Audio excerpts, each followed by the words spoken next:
ಇದನ್ನು ಸ್ಯಾಂಕ್ಷನ್ ಮಾಡಿದ್ರು. ಆವಾಗ ಅಧಿಕಾರದಲ್ಲಿ ಸನ್ಮಾನ್ಯ ಸಿದ್ದರಾಮಯ್ಯ ಸಾಹೇಬರು ಇರಲಿಲ್ಲ. ಅವರು ಎಲ್ಲಿಯೂ ಕೂಡ ತಮ್ಮ ಪತ್ನಿಗೆ ಇಂಥದ್ದೇ ನೀವು ಜಮೀನು ಕೊಡಿ, 50-50 ಅನುಪಾತದಲ್ಲಿ ಕೊಡಿ ಅಂತಕ್ಕಂಥದ್ರ ಬಗ್ಗೆ ಯಾವುದೇ ಶಿಫಾರಸನ್ನು ಕೂಡ ಮಾಡಲಿಲ್ಲ, ಯಾವುದೇ ಸಹಿಯನ್ನು ಮಾಡಲಿಲ್ಲ. ಈಗ ಯಾವ ಪಿಕ್ಚರ್ನಲ್ಲಿ ಕೂಡ ಇಲ್ಲ.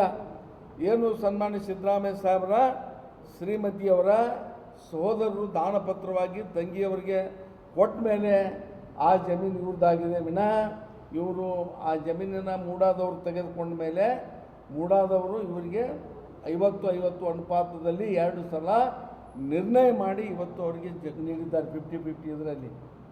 ಬಟ್ ಇದರಲ್ಲಿ ಎಲ್ಲಿಯೂ ಕೂಡ ಸನ್ಮಾನ್ಯ ಮುಖ್ಯಮಂತ್ರಿಗಳ ಪಾತ್ರ ಇಲ್ಲ.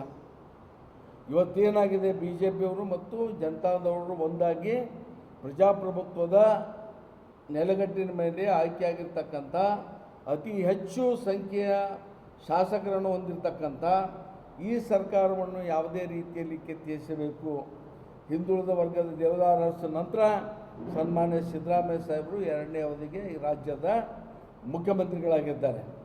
ಇದನ್ನು ಅವ್ರು ಯಾರಿಗೂ ಕೂಡ ದಿಲ್ಲಿಯಿಂದ ಬೆಂಗಳೂರಿನಲ್ಲಿರ್ತಕ್ಕಂಥ ಬಿ ಜೆ ಪಿಯವರಿಗೆ ಸಹಿಸಲಿಕ್ಕೆ ಆಗ್ತಾಯಿಲ್ಲ.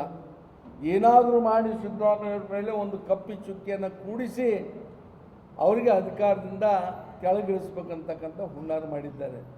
ಅವರು ಸಿದ್ದರಾಮಯ್ಯ ಸಾಹೇಬರು ಹೇಳಿದಂತೆ ಅವರು ರಾಜಕೀಯದಲ್ಲಿ 40 ವರ್ಷದಿಂದ ಒಂದು ಬ್ಲಾಕ್ ಪಾಯಿಂಟನ್ನು ಕೂಡ ಹಚ್ಕೊಂಡಿಲ್ಲ.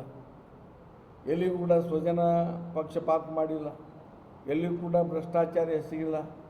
ಇಡೀ ದೇಶದಲ್ಲಿ ಇವತ್ತು ಯಾರಾದ್ರೂ ಭ್ರಷ್ಟಾಚಾರ ರಹಿತವಾಗಿರ್ತಕ್ಕಂಥ ಒಂದು ಆಡಳಿತವನ್ನು ಕೊಟ್ಟಿದ್ದ ಯಾರಾದರೂ ಇದ್ದ ಅದು ಸನ್ಮಾನ್ಯ ಸಿದ್ದರಾಮಯ್ಯ ಸಾಹೇಬರು. ಇವತ್ತು ದುರ್ದೈವ, ಇವತ್ತು ಯಾರು ಈ ಸಂವಿಧಾನದ ಆಶಯಗಳನ್ನು ಎತ್ತಿ ಹಿಡಿಬೇಕಾಗಿತ್ತು ರಾಜ್ಯಪಾಲರು, ಇವತ್ತು ಬಿ ಜೆ ಪಿ ಮತ್ತು ಜೆ ಡಿ ಎಸ್ಸಿನ ಒಂದು ತಾಳಕ್ಕೆ ಇವತ್ತು ಕುಡಿತಾ ಇದ್ದಾರೆ. ಇವತ್ತು ಬಿ ಜೆ ಪಿ ರಾಜ್ಯಪಾಲರ ಒಂದು ಮನೆ ಕೂಡ ಇವತ್ತು ಬಿ ಜೆ ಪಿಯ ಒಂದು ಆಶ್ರಯ ತಾಣ ಆಗಿದೆ, ಕಚೇರಿ ಆಗಿದೆ, RSSನ ಚಟುವಟಿಕೆ ಆಗಿದೆ, ಕೇಂದ್ರ ಆಗಿದೆ. ಇವತ್ತು ಏನು ಸನ್ಮಾನ್ಯ ಸಿದ್ದರಾಮಯ್ಯ ಸಾಹೇಬ್ರ ಮೇಲೆ ಪ್ರಾಸಿಕ್ಯೂಷನ್ಗೆ ಆದೇಶ ಮಾಡಿದ್ದಾರೆ ಒಂದು ಭಾಗ, ಇದರಿಂದ ಏನೂ ಆಗಂಗಿಲ್ಲ. ಯಾಕಂದರೆ ಎಲ್ಲಿಯೂ ಕೂಡ ಸಿದ್ದರಾಮಯ್ಯ ಸಾಹೇಬರು ಸನ್ಮಾನ್ಯ ಮುಖ್ಯಮಂತ್ರಿಗಳು ಕೂಡ ನೇರವಾಗಿ ಎಲ್ಲಿಯೂ ಕೂಡ ಶಿಫಾರಸು ಮಾಡಿಲ್ಲ, ಇಂಥದ್ದೇ ಜಮೀನು ಬೇಕಂತ ಕೇಳಿಲ್ಲ. ಆಮೇಲೆ ಎಲ್ಲಿಯೂ ಕೂಡ ಹಣಕಾಸಿನ ವ್ಯವಹಾರ ಆಗಲಿ ವಹಿವಾಟಾಗಲಿ ಎಲ್ಲಿಯೂ ಕೂಡ ಆಗಿಲ್ಲ. ಆಮೇಲೆ ಇವತ್ತು ನ್ಯಾಯಾಲಯ ಇದೆ, ರಾಜ್ಯದಲ್ಲಿ ಇರತಕ್ಕಂಥ ನ್ಯಾಯಾಲಯ ಅಥವಾ ಸುಪ್ರೀಂ ಕೋರ್ಟ್ ನ್ಯಾಯಾಲಯ ಇದೆ. ಈ 2 ನ್ಯಾಯಾಲಯದಿಂದ ನ್ಯಾಯ ಸಿಗ್ತಾಯಿದೆ ಅಂತಕ್ಕಂಥ ಭರವಸೆ ಇಡೀ ಕಾಂಗ್ರೆಸ್ ಸಂಸ್ಥೆಗೆ, ಭಾರತ ದೇಶದ ಕಾಂಗ್ರೆಸ್ ಸಂಸ್ಥೆಗಿದೆ. ಇವತ್ತು ಇವರು ಸಿದ್ದರಾಮಯ್ಯ ಸಾಹೇಬ್ರ ಜೊತೆಗೆ ಇವತ್ತು ಅಖಿಲ ಭಾರತೀಯ ಕಾಂಗ್ರೆಸ್ ಪಕ್ಷ, ಅಲ್ಲಿ ಎಲ್ಲ ಪದಾಧಿಕಾರಿಗಳು, ನಮ್ಮ ರಾಜ್ಯದಲ್ಲಿರ್ತಕ್ಕಂಥ ಎಲ್ಲ ಶಾಸಕರು, ವಿಧಾನ ಪರಿಷತ್ತಿನ ಸದಸ್ಯರು, ಲೋಕಸಭಾ ಸದಸ್ಯರು, ರಾಜ್ಯಸಭಾ ಸದಸ್ಯರು, ಮಾಜಿ ಶಾಸಕರು ಎಲ್ಲ ಕಾರ್ಯಕರ್ತರು ಇವತ್ತು ಅವರು ಬೆನ್ನೆಲುಬಾಗಿದ್ದಾರೆ.